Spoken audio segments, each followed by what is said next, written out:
আমি নির্ভয়ে নির্দ্বিধায় এগিয়ে যাব। কেন? আমার সঙ্গে জনগণ আছে, দেখতে পাচ্ছেন। ৮০ বছর বয়সে এসে যখন বাংলাদেশের প্রথম নারী প্রধানমন্ত্রী বেগম খালেদা জিয়ার শেষ নিঃশ্বাস পড়ে, তখন শুধু একটি জীবনের সমাপ্তি ঘটেনি, বরং এক সংগ্রামের ইতিহাসের অন্তিম অধ্যায় রচিত হয়েছে। তার এই যাত্রা ছিল এক গৃহবধূ থেকে জাতির নেত্রী হয়ে ওঠার এক অবিশ্বাস্য কাহিনী, যার নিরবিচ্ছিন্ন লড়াই আর আত্মত্যাগের সাক্ষ্য বহন করে। কিন্তু এই অবিশ্বাস্য যাত্রার মূলে কী ছিল, তিনি নিজেই তার উত্তর দিয়েছেন তার অটল কণ্ঠে। আমি নির্ভয়ে নির্দ্বিধায় এগিয়ে যাব। কেন? আমার সঙ্গে জনগণ আছে, দেখতে পাচ্ছি সব জনগণ আছে। এই দেশের মাটি মানুষই আমার সব কিছু। কাজেই আমি দেশের বাইরে যাব না। দেশের বাইরে আমার কোনো ঠিকানা নেই, এটাই হলো আমার ঠিকানা। এই লোহার মতো দৃঢ়তা আর জনগণের প্রতি অগাধ ভালোবাসা কোনো ক্ষমতার করিডোরে জন্মায়নি, বরং তা তৈরি হয়েছিল এক সাধারণ গৃহবধূর জীবনযাপনের মধ্যে। তিনি ছিলেন একজন সাধারণ মা, যিনি দেশের মানুষের দুর্দশা দেখে নিজের জীবনে বিলাসিতাকে নস্যাৎ করে দিয়েছিলেন। তার সন্তানেরা যখন বিদেশি কাপড় পছন্দ করত, তখন তিনি তার পরিবার সবসময় দেশীয় চাল খেয়ে সন্তুষ্ট থাকতেন। এই সরল জীবনযাপনই একদিন তাকে জাতির স্তরে নিয়ে যাবে, তবে সেই পথ ছিল কণ্টকাকীর্ণ আর রক্তাক্ত।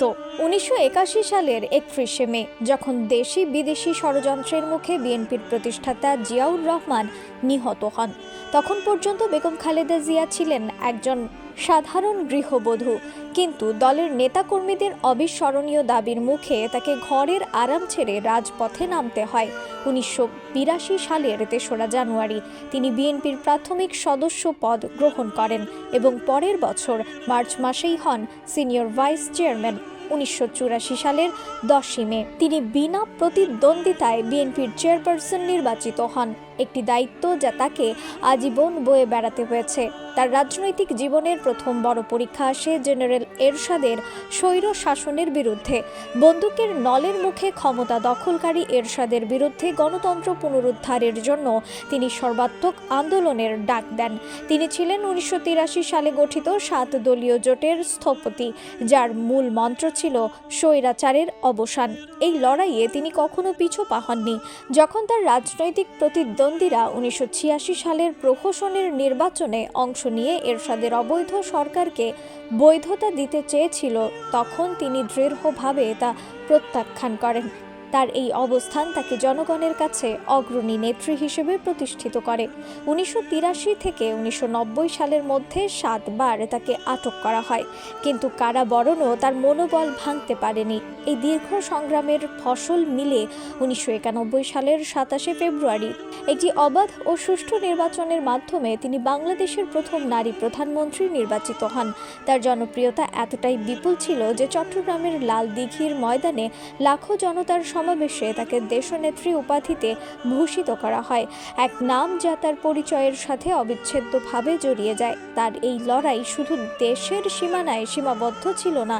২০১১ সালের ২৪শে মে যুক্তরাষ্ট্রের নিউ জার্সি স্টেট সিনেট তাকে ফাইটার ফর ডেমোক্রেসি সম্মাননায় ভূষিত করে, যা কোনো বিদেশি নাগরিকের জন্য সেই স্টেট সিনেটর প্রথম কোনো সম্মাননা ছিল। পরবর্তীতে Canadian human rights international organisation তাকে মাদার অব ডেমোক্রেসি উপাধিতে সম্মানিত করে। কিন্তু গণতন্ত্রের জন্য তার লড়াই শেষ হয়নি। ২০০৯ সাল থেকে যখন শেখ হাসিনার নেতৃত্বাধীন সরকার গুম, খুন, ক্রসফায়ার এবং বিনা বিচারে বিরোধীর মতের রাজনৈতিক কর্মীদের হত্যার মাধ্যমে বাংলাদেশকে একটি ফ্যাসিস্ট রাষ্ট্রে পরিণত করতে শুরু করে, তখন তিনি আবারও নতুন করে তার লড়াই শুরু করেন। সরকার তাকে জোরপূর্বক তার বাড়ি থেকে এক কাপড়ে বের করে দেয় এবং গণতন্ত্রের জন্য আন্দোলন করার অপরাধে তাকে ২ বার গৃহবন্দী করা হয়। তিনি সেই যন্ত্রণার কথা স্মরণ করে বলেছিলেন, দীর্ঘদিনের সংসারের সব মালামাল রেখে আমাকে এক কাপড়ে বাড়ি থেকে বের করে দেওয়া হলো। এই নির্যাতন শুধু একবার হয়নি। ২০০৭ সালের ১১ই জানুয়ারি যখন সেনা নিয়ন্ত্রিত তত্ত্বাবধায়ক সরকার ক্ষমতা দখল করে, তখন খালেদা জিয়া, তারেক রহমান ও আরাফাত রহমান কোকো সহ জিয়া পরিবারের উপর নির্মম অত্যাচার চালানো হয়। তাকে কারাগারে বন্দী করে সাজা দেওয়া হয়। এরপরও তিনি থামেননি। বাংলাদেশের রাজনীতিতে তিনি একমাত্র ব্যক্তিত্ব যিনি একাধিক আসনে নির্বাচন করেছেন কিন্তু কখনো হারেননি। যেখানেই দাঁড়িয়েছেন বিপুল জনপ্রিয়তার বলে জয় নিয়ে ফিরেছেন, কিন্তু জীবনের পথে এসে অবশেষে তাকে থামতে হলো। ৮০ বছর বয়সে এসে থেমে গেল বাংলাদেশের প্রথম নারী প্রধানমন্ত্রীর নিঃশ্বাস। এর মধ্য দিয়ে শেষ হলো তার রাজনৈতিক জীবন, কিন্তু অপরাজয়ী থাকলেন রাজনীতির মাঠে। তার নীরব সংগ্রাম আর জনগণের প্রতি তার অটুট বিশ্বাস এখনও কোটি মানুষের হৃদয়ে অম্লান হয়ে আছে। রিফাত আরা ইসলাম, ভোরের আকাশ।